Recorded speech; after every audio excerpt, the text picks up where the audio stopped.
When you send out a press release, you know not to send out a press release, right? You're going to send out a story-based pitch. The no press release thing, that's a whole other video. We'll link to that somewhere around here. But when you send out your pitch, are you pitching to the journalist or are you pitching directly to your ideal client, your audience? This is an excellent question that I think not enough entrepreneurs ask themselves. And there is a very distinct answer because you're speaking to both the journalist and the audience, but you're only ever speaking to one at a time.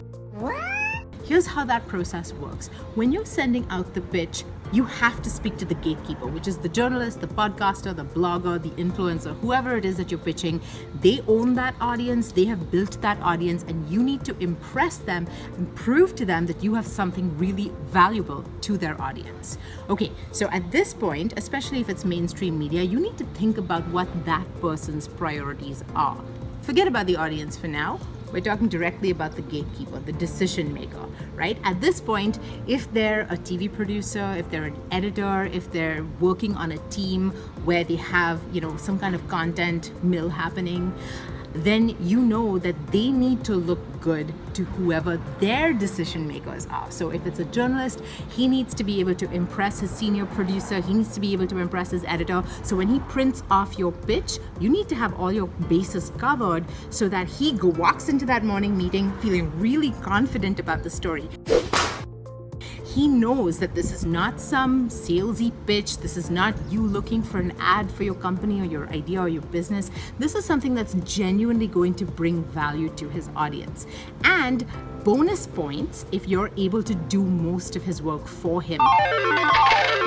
In other words, you've broken your content down into bullet points. It's really actionable. He knows that you're clear about your content and you're not going to turn into one of those like rambleathon people. I need to just speak from the heart here. I don't know what the I'm doing. All journalists that I've ever worked with in my career have one horror story about somebody who looked amazing on paper, who looked like they were the perfect expert for a particular story, and you got them in front of a camera, worse, a live camera, and then they just ramble on and on and on and never get to the point. So don't be one of those people, and the way to not be one of those people is to break your content down into actionable bullet points, or takeaway as we like to say in the industry.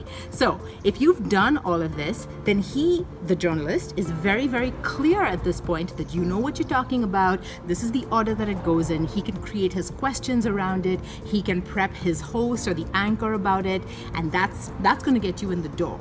Now, this part is done. Now the pitch process is over. You've been given the thumbs up. You're invited in to be on the show. Great job, Patrick.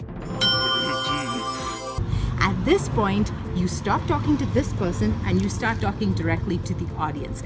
Now, you and the journalist, you and the decision maker are actually on the same side of the table. Before, you were sort of on opposite sides of the table, negotiating to see, okay, do you get on the show? Do you not get on the show? How do you get on the show? What are the terms of the contract?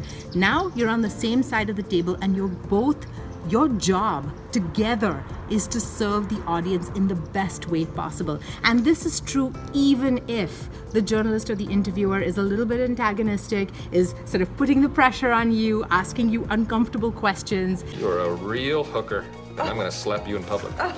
Is trying to sort of dig up under your content to see if there's really some meat or dirt there. That's fine. That can be really useful as long as you bear in the back of your mind what is the number one thing that you want to communicate to this audience. And it can't be buy my product. It really is about here's how your life will be better having spent 3 minutes and 45 seconds with me. So that's my tip to you. At the very beginning of your pitch, you're pitching to the journalist or the decision maker, the podcaster, the interviewer, whoever it is who has built the audience. And then once you're in there, when you're crafting your sound bites, when you're crafting the content for your piece, at that point, it's really all about serving the audience. And that is what's going to get you coverage that converts.